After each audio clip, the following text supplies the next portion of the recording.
Hi everyone. In this video, I'm going to go over common factoring. But before I look at that, I just want to review expanding with you. So say I wanted to multiply 3 times 2x minus 5. Okay, to multiply this together, all I'm going to do is use the distributive property. And the distributive property tells me I want to multiply what's on the outside of the bracket by everything on the inside of the bracket. So I'm going to start by multiplying the 3 by the 2x. 3 times 2x is 6x. Next, I'm going to take the 3 and multiply that by negative 5. 3 times negative 5 is negative 15. So my answer here, when I multiply this all out, is 6x minus 15.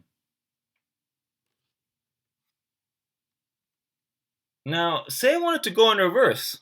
Say I was given the answer now, and I wanted to figure out what do I need to multiply by what to get my answer.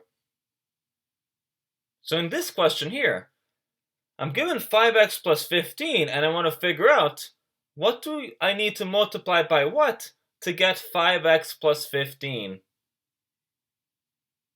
Well, what I could do is I could take 5 and multiply this by x plus 3.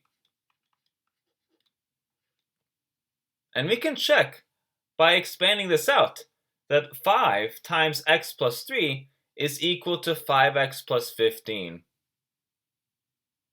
And we call this, what we just did, common factoring.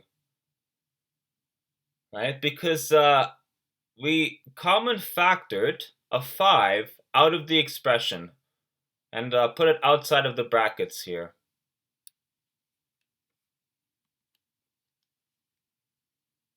So when we're common factoring, what we're doing is we want the biggest number that all of the original numbers can be divided by.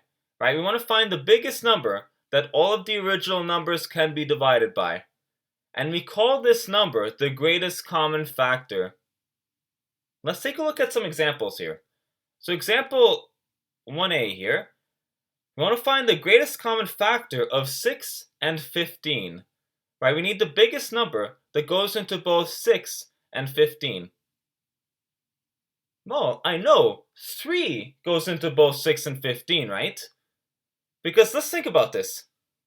2 times 3 is equal to 6, right? And 3 times 5 is equal to 15. Right? So we can see that 3 goes into both of them.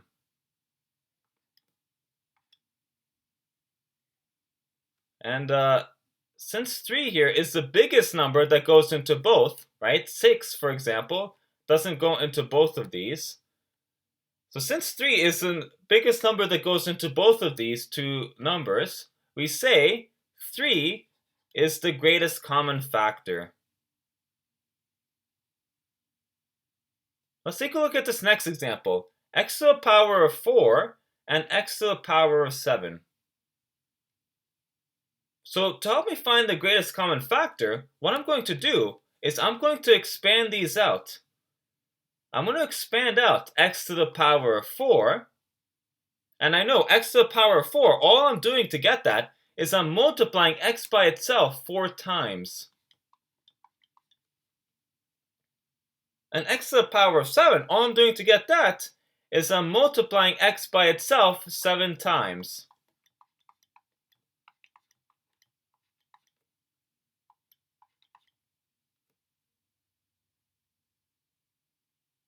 Okay, and you'll notice, if we compare these, what's in common with both of them?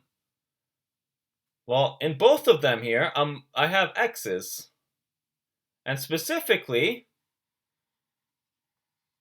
in both the top and bottom,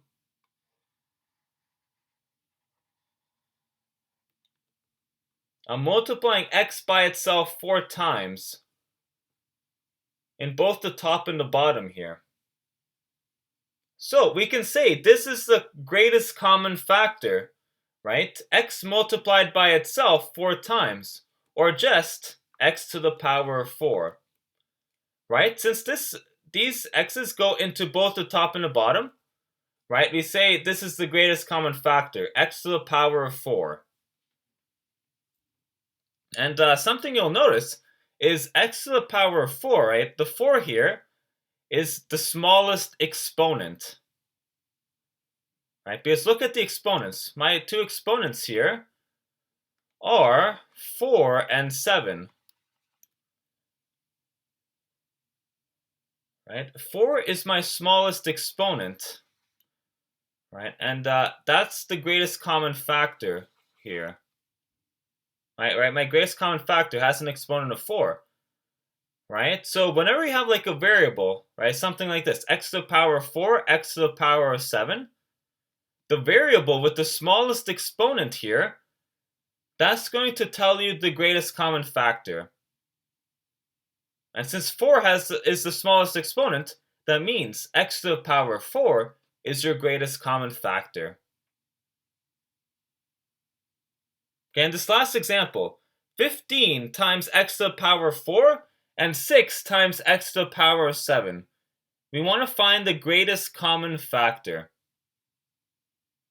Well, let's think about this. So first of all, I know the biggest number, right? The biggest number that goes into both 15 and 6, that's just going to be 3. And the biggest number that goes into both x to the power of 4 and x to the power of 7, the biggest term that goes into both of them is x to the power of 4. So, my greatest common factor is 3 times x to the power of 4.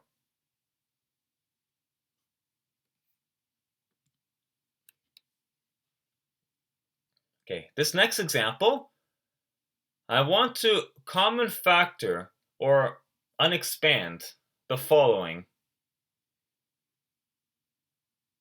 Okay, this first example, we have 3x minus 12.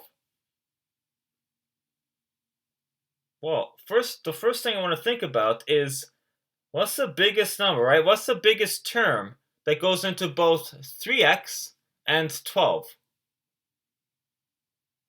Well, first of all, I know 3 goes into 3x, right? Because 3 times 1 gives you 3. And I also know 3 goes into 12, right? Because 3 times 4 gives you 12. So guess what? 3 is the biggest number that goes into both of these expressions. Right? So what I can do here is I can factor out a 3. And now all I need to think about is what do I need to multiply 3 by to get 3x minus 12? Well, first of all, I know 3 times x gives you 3x, right? And I also know that 3 times negative 4 gives you negative 12.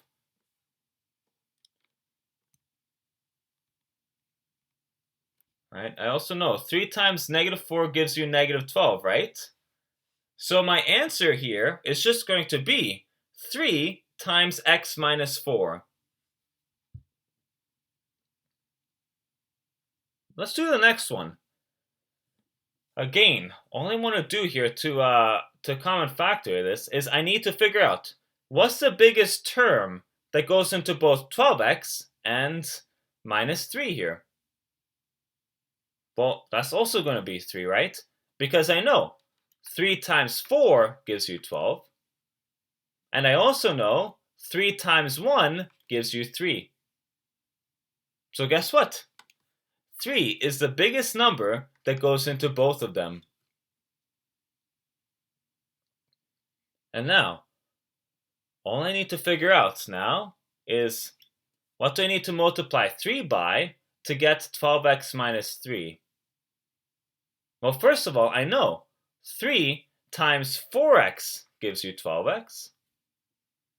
And I also know 3 times negative 1 gives you negative 3. So my answer here is just going to be 3 times 4x minus 1.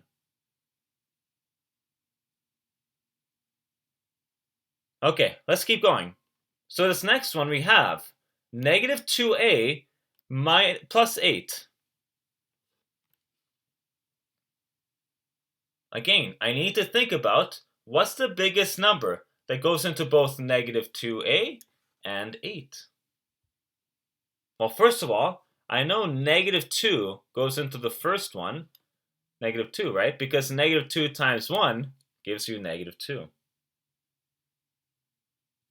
I also know negative 2 goes into 8, right? Because negative 2 times negative 4 gives you positive 8.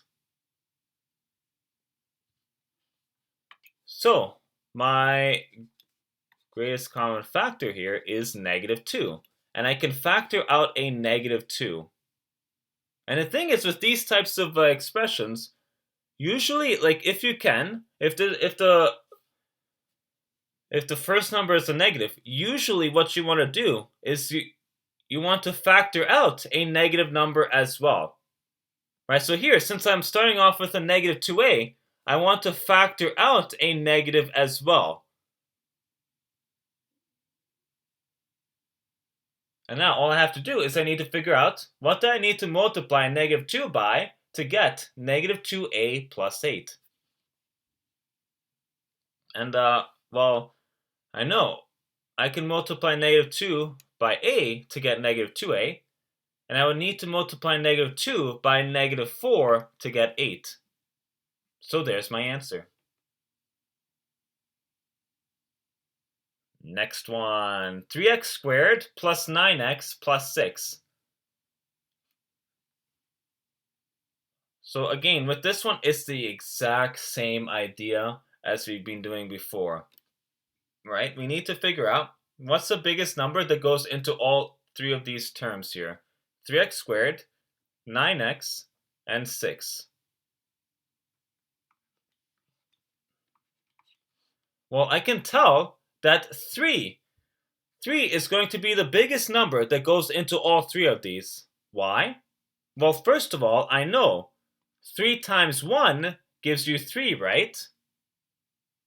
Also, 3 times 3 gives you 9, and 3 times 2 gives you 6. So we can see here that 3 is the biggest number that goes into all of these.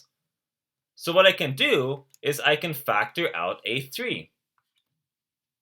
And now all I have to do next is again figure out what do I have to multiply 3 by to get my answer. And guess what? 3 times x squared gives you 3x squared. 3 times 3x gives you 9x. And 3 times 2 gives you 6. So there's my answer.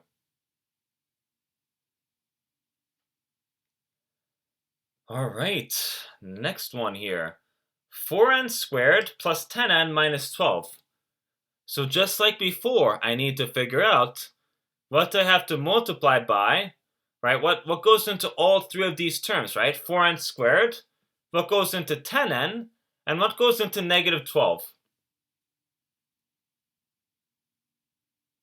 All right, so, well, we know 2. I know 2 is going to go into all three of these terms, right? Because first of all, 2 times 2 is 4, 2 times 5 is 10, and 2 times 6 is 12. So I can see here clearly that 2 is the biggest number here that goes into all three of these.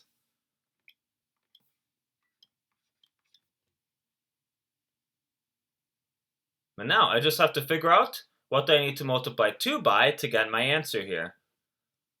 Well, 2 times 2n squared gives you 4n squared. 2 times 5n gives you 10n. And 2 times negative 6 gives you negative 12. So there's my answer.